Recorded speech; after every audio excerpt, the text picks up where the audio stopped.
नमस्कार, इन खबर में आपका स्वागत है।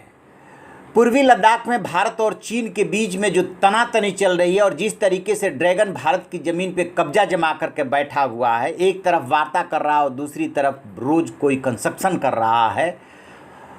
प्रधानमंत्री नरेंद्र मोदी ने 59 ऐप्स पे बैन लगा करके जो तीर चलाया है वो चीन के राष्ट्रपति शी जिनपिंग के माथे पे जा कर के लगा है और चीन बिलबिला उठा है, अचानक सक्रिय हो गया है और उसे WTO यानी कि विश्व व्यापार संगठन की याद आने लगी है कि भारत ने उसके नियमों के खिलाफ जा करके ये काम किया है। तत्काल भारत में जो चीनी दूतावास है उसके प्रवक्ता उनका बयान आया है कि भारत ये क्या कर रहा है। प्रवक्ता जी रोंग कह रहे हैं कि चीनी पक्ष गंभीरता से इस मुद्दे को लेकर के चिंतित है और इस तरह की कार्रवाई का दृढ़ता से विरोध करता है। यह अंतर्राष्ट्रीय व्यापार और ई-कॉमर्स की सामान्य प्रवृत्ति के खिलाफ है।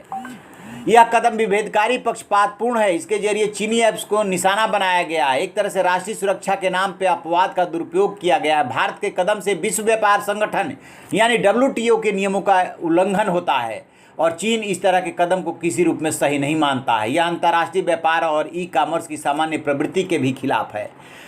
ये भारतीय जो उपभोक्ता हैं, रचनाकार हैं, उद्यमी हैं, जो उनके कुशल और तेज सेवाएं प्रदान करते हैं, ये ऐप्स प्रतिबंध न केवल इन ऐप के उपयोग करने वाले स्थानीय श्रमिकों के रोजगार को प्रभावित करेगा बल्कि उपयोगकर्ताओं के हितों और कई रचनाकारों उद्यमियों के रोजगार और आजीविका को प्रभावित करेगा। हम उम्मीद करते हैं कि भारत चीन के साथ आर्थिक व्यापारिक सहयोग की पारस्परिक रूप से लाभकारी प्रकृति को स्वीकार करता है। प्रवक्ता आगे जोड़ रहे हैं कि हम भारतीय पक्ष से अपनी भेदभावपूर्ण प्रथाओं को बदलने, चीन भारत आर्थिक व्यापार सहयोग की गति बनाए रखने, सभी निवेश और सेवा प्रदाताओं के साथ समान व्यवहार का आग्रह करते हैं। दोनों पक्ष के मौलिक हितों और द्विपक्षीय संबंधों के समग्र हितों को ध्यान में रखते हुए एक खुला, निष्पक्ष और कारोबारी माहौल बनाने की अपील करते हैं।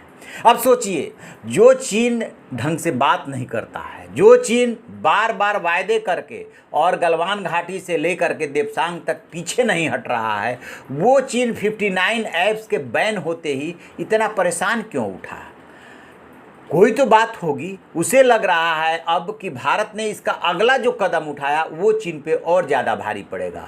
भारत अब वो लिस्ट बना रहा है कि और कौन कौन सी इनकी सेवाओं को, कौन कौन सी तकनीक को और व्यापार को कैसे रोके ताकि चीन के जा कर के जो नाभि में अमृत क्या है, इनके बाजार है, व्यवसाय है। चीन एक व्यवसायी है जो भारत में व्यवसाय करता है।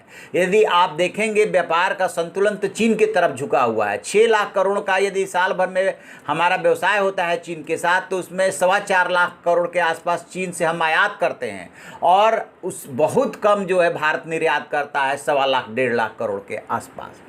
इसीलिए कहा जा रहा है कि प्रधानमंत्री नरेंद्र मोदी ने 59 ऐप्स को बैन करने का जो तीर चलाया है वो एकदम जाकर के सही निशाने पे लगा है और IT एक्ट 2000 के धारा 69A के तहत ये कार्रवाई की गई है, जिसमें कोई भी देश अपनी क्षेत्रीय अखंडता और संप्रभुता के अगेंस्ट यदि कोई ऐप काम कर रहा है या कोई भी चीज़ काम कर रही है तो उस पर एक्शन ले सकता है। उसी के तहत भारत ने ये एक्शन लिया है।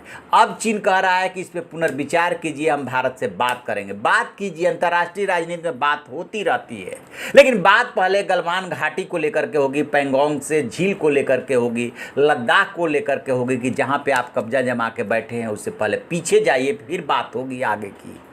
देखते हैं अब आगे ड्रैगन क्या करता है, क्योंकि अंतर्राष्ट्रीय समुदाय में जिस तरीके से भारत को समर्थन मिल रहा है, अमेरिका, फ्रांस, ब्रिटेन, जापान जिस तरीके से साथ आए हैं, जिस तरीके से रसिया साथ आया, उसके बाद ड्रैगन के माथे पे बल पड़ा है। अब वो सोचने को मजबूर हुआ है, लेकिन अभी वो जिद पे अड़ा हुआ। वो चाहता है कि जो पैंगोंग झील पे हमने कब्जा किया है उस पर भारत मान जाए, उसको छोड़ दे, बाकी जगह से हम पीछे हट जाएंगे। भारत भला क्यों मान जाएगा? आप ऐसे ही इंच इंच करके दबाते रहेंगे, साल में 3-4 बार समस्याएं क्रिएट करते रहेंगे और भारत आपके सामने झुकता रहेगा। अब भारत आपके सामने यानी ड्रैगन के सामने नहीं झुकेगा और प्रधानमंत्री नरेंद्र मोदी ने एकदम सही जवाब दिया है। अभी चीन इंतजार करे भारत के अगले कदम का। तो आप ऐसी खबरों के लिए देखते रहिए हमारा डिजिटल चैनल इन खबर। Thank you. इन खबर चैनल को सब्सक्राइब करें और बेल आइकन दबाना ना भूलें।